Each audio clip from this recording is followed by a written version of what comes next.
অবশেষে আমাদের অপেক্ষা শেষ হইল। আলহামদুলিল্লাহ, কবুতরের ঘরে সুখবর মিলল। আজকের সুখবরটা শুনলে আপনারা পর্যন্ত অনেক খুশি হবেন। আমি জানি আমার সাথে আপনারাও অনেক অপেক্ষা করেছেন।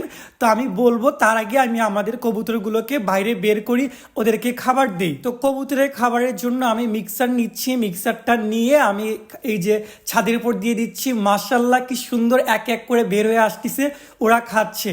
আপনারা তো সবাই জানেন আমাদের বাসার নিচে ছোটখাটো খামার তৈরি করতেছিলাম, আমাদের সব প্রাণী শেষ হয়ে গেছে। তো এখানে যেহেতু জীবাণু আছে তাই আমরা আমাদের ঘুঘু পাখি, কিং কোয়েল সবগুলো উপরে নিয়ে আসছি। আপাতত আমরা এখানেই রাখতেছি।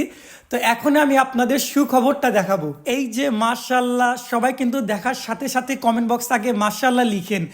আলহামদুলিল্লাহ, আমাদের কবুতর প্রথমবার ডিম দিয়েছে। আপনারা সবাই জানেন কবুতরের বেলায় কিন্তু আমি অনেকবার বলেছি আমি দুর্ভাগা, হতভাগা। তবে আলহামদুলিল্লাহ, আল্লাহ আমার ধৈর্য সফল করেছে। আমাদের কবুতর প্রথমবার ডিম দিয়েছে। আমি জানি আপনারাও অনেক খুশি হয়েছেন। তো ইনশাআল্লাহ দেখা যাক এখন ধীরে ধীরে আমাদের কয়টা কবুতর ডিম দেয়।